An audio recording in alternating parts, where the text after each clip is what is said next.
is a News 12 Christmas. Hello and welcome to a News 12 Christmas. It's a special half hour featuring local stories from the past year that celebrate the spirit of Christmas. Over the next 30 minutes, we'll introduce you to Texomans who touched our hearts this year with extraordinary acts of giving, selflessness, and love. It's going to be a great half hour. Starting off, a Gainesville woman in need of a kidney got a life-changing knock on the door in November when, after waiting nearly a decade, she found her donor. Meredith McCown brings us her story. It's been a process, and they told me it was going to be like finding a needle in a haystack. But the needle found her. I got up this morning and I thought, was this a dream? No, it was real. It was real. It all started in February. Tammy Gardner's doctors told her she needed to find someone to donate their kidney, or she would have to go on dialysis. So we made it a campaign not to only find me a kidney, but as many people as possible, and to make kidney donation, make people aware of that. Her friend made a Facebook page, Share Your Spare with Tammy, to find a donor. It has hundreds of followers, but it takes a lot to be a match. First, you have to have the same blood type, and your body can't have a type of cell that would cause the recipient's body to fight the kidney. Plus, a day of testing from getting blood drawn, x-rays, scans, even a mental health screening. It's a search for a light in an unknown tunnel. But turns out she'd find her answer close to home. It's pretty amazing. Monday night, Garner welcomed in family from Tulsa for a visit. And that's when her husband's cousin gave her news that changed everything. So when Marky showed up last night sitting on my couch and she looks me in the eye and says, "I'm your match," I lost it. I mean, it was just, I just couldn't believe it. You know, that's a lot to ask from someone. So she is my hero. Months of waiting for a match, over in a matter of seconds. I'm very blessed and I am very happy. She says after surgery, it's about a 2-week recovery, but then she'll be good as new. They say that once I get past that just stand back because you can't stop me now. So. Well, Tammy's surgery is set for January. Now, that's a real miracle. Yeah, absolutely. Brings some tears to your eyes. Well, back in November was Wes Brooks' last game as a Denison Yellow Jacket, but that's not what he's going to remember about that night. Stan Smith explains how he and his teammates helped a grieving boy. Denison senior center Wes Brooks was told by his coaches before their game Friday night he would give Paxton Mitchell a football signed by the whole team, but it was the gesture after he gave Paxton the ball that he says he'll remember for a long time. Anytime where you have the opportunity to really help out in any way you can with people, it's more important than a football game. Wes knows the Mitchell family well. The mom, Amber, cuts his hair. Oh, we talk a little bit about football, season, everything like that. But she talks about her kids all the time. You know, I like to go in there and I like to hear, whatever's going on with softball or whatever's going on with football. When 11-year-old Presley Mitchell died suddenly earlier this month, the football team wanted to be there for Paxton. They invited him to be on the sidelines for the final home game. He even got to meet his favorite player, Wes. He's so kind, and so then we were talking a little bit about, being a center and about football. After giving Paxton the football signed by the whole team, Wes pulled Paxton aside and prayed over him. I led in prayer, and I just basically just asked the Lord to bless the family and to just keep them safe and just to look out for them, and because this is a trying time. The Yellow Jackets lost the game the last time Wes would suit up for the yellow and black. He says the moment he shared with Paxton, that one stands out much more than what happened on the playing field. Just him being there and then seeing his mom, that's stuff that sticks with me. That's stuff that I'm going to remember 10, 15 years from now, not the final score of that football game. Wes is a teacher aide for some of the Denison schools. He says he will use that time to get lunch with Paxton and continue to build their relationship. In Denison, Stan Smith, News 12. What an incredible gesture there. Yeah. Well, nothing says Christmas like family, and it's not every day we get to see the moment when one officially comes together. That's right. Meredith McCown was there for that very special day for one Texoma family back in February. I think when we stop and think about it and really get to feel our emotions, it's emotional. Wednesday afternoon, Jacobs and Casey Hull officially grew from a family of 2 to a family of 4. We have been foster parents to them for 18 months. 18 months, right? 18 months, yeah. For about 2 years, they were unable to conceive, so they changed directions. They became foster parents through the Choctaw Nation, who work with the Oklahoma Department of Human Services. We decided that we would use our lives and position our lives to help the lives of people in need and children in need. In the past year and a half, 5 children have lived in their house at different times, including these two. Tobias and Thaddeus are identical twins and were the first foster children to come live with the Holes. They were exposed to drugs in utero, and they were born prematurely. Jacobs says the newborn twins were healthy, but had nowhere to go. They stayed at the hospital for a couple of weeks, several weeks, without anybody caring for them other than nurses. The twins came to live with the Holes through the foster care system, which comes with monthly meetings with caseworkers, DHS home studies, background checks, and a subsidy of $532 per month per child. After a year and a half, they were able to adopt the baby boys. Heartache gets to end with them. They get to experience love, they get to experience grace and discipline. The papers were signed in the courtroom Wednesday. But to the Holes, they've always been a family. They've kind of been our kids ever since we brought them home at 3 weeks old. Now they just have our last name, which is really awesome. In Durant, Meredith McCown, News 12. What a great day. I know, and this will be their first Christmas as a family. How cool is that? Yeah, double the blessing. Well, still to come on a News 12 Christmas, after a devastating downtown fire, a community comes together to help those affected. And after a season-ending injury, an act of sportsmanship worth celebrating when a News 12 Christmas returns.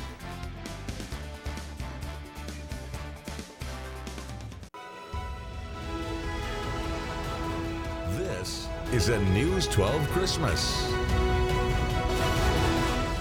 Welcome back. Well, you may remember back in October, a massive fire destroyed several buildings on Denison's historic Main Street, displacing many who live and work there. And as we've shown you since the fire, several groups throughout the community have rallied to help those affected, especially those who lived in lofts and lost those in the fire. Emily Tabar has one of those family stories. It's something that you don't, maybe you worry about, but until it actually happens, you don't know, the depth of what has to, what you're going to have to do, Brad Nixon and his wife, Lysandra, were inside their Main Street loft when the fire started Wednesday. We grabbed our wallets and phones and headed out the front door, and the rest of the day we just kind of watched things burn and worried a whole lot, what was the future going to show for us. They just moved in about 4 months ago, so Nixon says most of their furniture is still in storage. We plan to stay in the area. But what exactly we're going to do, it's hard to say. The Nixons are one of 3 families who were left homeless after the fire. They're staying in a hotel until they can find a new home. Another family who lived next door is staying with family in the meantime. Right now, it seems really unreal. Looking at the pictures, it's weird to think that my bedroom is where it caved in. Michaela Ross, her husband, and 3-year-old daughter Matea say the community stepped in to help when the flames destroyed everything they owned. Several different businesses, groups, and people in the community have been quick to meet their immediate needs, like gift cards, food, and clothing. I don't have the words to thank people enough. I feel like I just immediately want to give them something back because they're just being so selfless. The people of Denison have given them hope in getting back on their feet. It just reminds me how much I love Denison and how much of a community we really are. In Denison, Emily Tabar, News 12. Wow, it's amazing what a little bit of kindness can do to a huge mountain of worry. Yeah, and so much huge outpouring of kindness after that fire. Glad no one was hurt. Absolutely. Well, when Whitesboro's 7th grade quarterback Jacob Knight's season ended with a broken leg against Gunner in September, so early in the season, in fact, his opponents gave him a memory he's never going to forget. Here's News 12's Stan Smith. Whitesboro's 7th grade quarterback Jacob Knight's season ended on this field on Thursday from a broken leg, but it was after the game and his competition that gave him a memory that will last a lifetime. It will get better soon. It's just stages in life. The football game between Gunner and Whitesboro's 7th graders had just started when one play stopped everything. I snapped the ball, ran outside. I was trying to read the guy where he was going to go, and then he just came at me. I tracked him and then hit him, and I hit him kind of high, like about his abs area. Gunners Kane Bolt tackled Jacob Knight on what seemed like a routine play. And I just took the hit ready, and I fell down and my leg started hurting. It hurt instantly. And then I landed on him funny, and his leg just snapped. I heard a pop when it happened. Jacob broke his femur, ending his season. I knew I wasn't going to get to play no more. I like freaked out. I was like, I didn't really know what happened. However, Kane and the rest of his Gunner teammates didn't forget about Jacob. I got a couple numbers from some of the Whitesboro people, and I was texting him, like getting updates from him when he was going into surgery. Along with the support from his own school, Jacob received 2 cards with signatures from every player on Gunner's team, along with some candy. But more importantly, Kane paid a visit to Jacob in his home. Very helpful for me. I knows that they supported me and stuff, and knows that they didn't mean to do it, and they just wanted to help me. An act of sportsmanship. You know, like you obviously didn't mean to do it, and everyone was kind of devastated about it, and it just feels good. That earned points off the field. I just like thank them and stuff for all their support. Jacob's father, Jason, says his son will be fully healed to play sports again in 6 months. In Gunner, Stan Smith, News 12. Well, for many, nothing says the holidays like food. And what's Thanksgiving, of course, without a turkey dinner? That's why the Ardmore Elks Lodge and Carter County Sheriff's Office teamed up to give away Thanksgiving dinners to over 2,000 Southern Oklahomans. And our Nina Quattrino tagged along. For some, the holidays aren't easy. It really comes at a time where we really need it. Selena Greason has been living in Ardmore for the past 8 years. Greason's battle with diabetes has taken over her life. Everything is wrong with me, actually. I mean, I just am falling apart. She says her health has been the reason for her and her family's struggle. Greason says she's grateful for the act of kindness from the Carter County Sheriff's Office and the Elks Lodge. For them to do something like this when somebody don't feel good, you know, and you're tired and you think about, I got to do something, and then they come and do something like this, I think it's pretty awesome. For the second year, the Carter County Sheriff's Office has teamed up with Elks Lodge for the Steve McBride Annual Turkey Trot. Last year, the team gave out over 100 turkey dinners across the county. For Thanksgiving this year, they've already passed out meals for an estimated 2,000 people. This year's is doubled in size with about 228 turkeys. Carter County Sheriff Chris Bryant says every year they want to outdo themselves. Not only did the team deliver turkeys to the VA, they also delivered to families in need across Carter, Marshall, Love, and Jefferson counties. The turkey dinner boxes include turkey and sides from salads to gravy, all donated from members of the Elks Lodge. Brian says giving back to the community is humbling. It's the best part of the job, being able to go out there and help people and knowing people that need this stuff that we're bringing them and providing for them. Reporting in Ardmore. I mean, they're awesome. Such a blessing. Nina Quattrino, News 12. Boy, it's amazing. All the things that our people, law enforcement, everybody in the community does, and you sometimes don't even hear these stories. I know, and someone always has something better to do, but when they take the time to be kind, it's really cool to watch what happens. Mm-hmm. Well, still to come, a Sherman nonprofit targeted by thieves. What happened next to get them back to serving others? And after an elderly woman falls victim to scammers, how those who saw her story stepped in to help when a News 12 Christmas returns.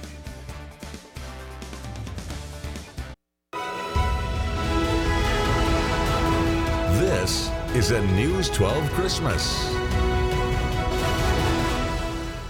Well, welcome back. In November, a Sherman nonprofit had to stop driving its donation truck after someone, we're going to go ahead and call a Grinch, stole its catalytic converter. That's right, but as Brayley McCoy tells us, it's back on the road today, all thanks to some good detective work and help from the community.